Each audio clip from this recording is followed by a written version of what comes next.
ज्या रस्त्यासाठी आज आमरण उपोषण चालू आहे, तर त्या रस्त्यासाठीचा प्रश्न हा 40 वर्षांपासूनचा आहे. तर त्या रस्त्याच्या पलीकडेच तुमचं शेत आहे. तर त्या रस्त्याला आता पर्यायी मार्ग म्हणून तुम्ही कोणत्या रस्त्याने जातात? आम्हाला तर पिंपरी मधून गावात रानात जाण्यासाठी रस्ताच नाही. तर आम्ही त्याच्यासाठी गेली सतत 40 वर्षानं, आज पूर्वज असतील किंवा आता आम्ही 40 वर्षांनी संघर्ष आहे. पण इथल्या या गलतान प्रशासकीय अधिकाऱ्यामुळे कुठलीच या रस्त्याची बाजू त्यांनी मांडून दिली नाही किंवा दाखवून दिली नाही.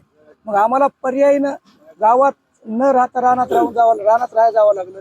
मुलांच्या शिक्षणाचा प्रश्न निर्माण झाला, आरोग्याचा प्रश्न निर्माण झाला, शेतीमध्ये ये जा करण्याची सोय नसल्यामुळं किंवा अवजार नेण्याची सोय नसल्यामुळे किंवा मजूर कामाला येत नसल्यामुळं सर्व तिकडे जे पीडित शेतकरी आहेत त्या सर्वांना, या शेतकऱ्यांना संकटाचा सामना अतिशय कठीण करावा लागला.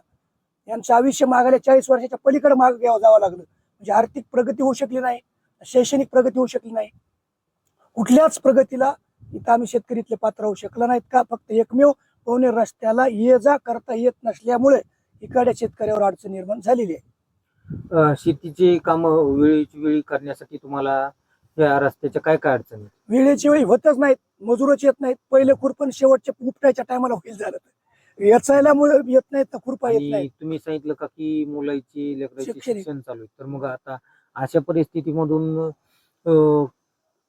कशी परेशानी चालू आहे? काय शिक्षणाच्या शैक्षणिक प्रगती झालीच नाही, मागास राहिलो. शेतीमध्ये जाऊन राहावं लागलं, मजुरी येत नसल्यामुळे आम्हाला कामं करावं लागली, मुलांना शिक्षण मिळालं नाही. अशा अनेक समस्या या रस्त्यामुळे या शेतकऱ्यावर किंवा या पीडित कुटुंबावर निर्माण झाल्या. याच्यासाठी आम्ही आज पिंपरी गावामध्ये अमरण उपोषण करण्यासाठी बसलेलो आहोत. याची तात्काळ दखल या परळीचे तहसीलदार जे साहेब आहेत त्यांनी तात्काळ घ्यावी आणि या शेतकऱ्याचा प्रश्न तात्काळ मार्गी लावावा ही त्यांना नम्र विनंती आहे. आपला 40 वर्षांपासूनचा प्रश्न आहे. तर त्याच्यामध्ये 2022-23 मध्ये काहीतरी एक अर्ज 23 झाला मध्ये होता. बी तहसीलदारला अर्ज दिला, त्याचे रिसिव्ड आहे. हा. ते करू म्हणतात, बघू म्हणतात, वेळ काढूपणा करतात. म्हणजे इथल्या शेतकऱ्याला न्याय मिळण्याची सारखी बाजू इथले प्रशासकीय अधिकारी देत नाहीत किंवा करू शकत नाहीत, असं आमचं ठाम म्हणणं आहे.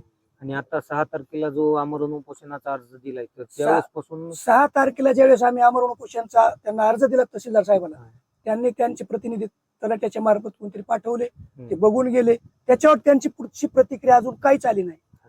मग आता काय त्यांची प्रतिक्रिया ही काय कळू शकली नाही. आज उपोषणाला सकाळी 11 वाजता 11 वाजता सुरुवात झाली. आता जवळपास 1 वाजत आले. ती आतापर्यंत कोणी शासनाचा प्रतिनिधी नाही, कुणी सध्या फिरकलेलं नाही. डॉक्टर वगैरे कोणी? डॉक्टर नाही ना, प्रतिनिधी नाही ना, प्रशासकीय अधिकारी नाही.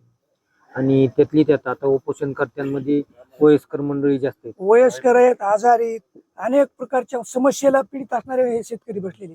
म्हणजे रस्त्याकडे तर लक्षच नाही, पण माणसाकडे सध्या लक्ष नाही, रस्त्याकडे बी नाही.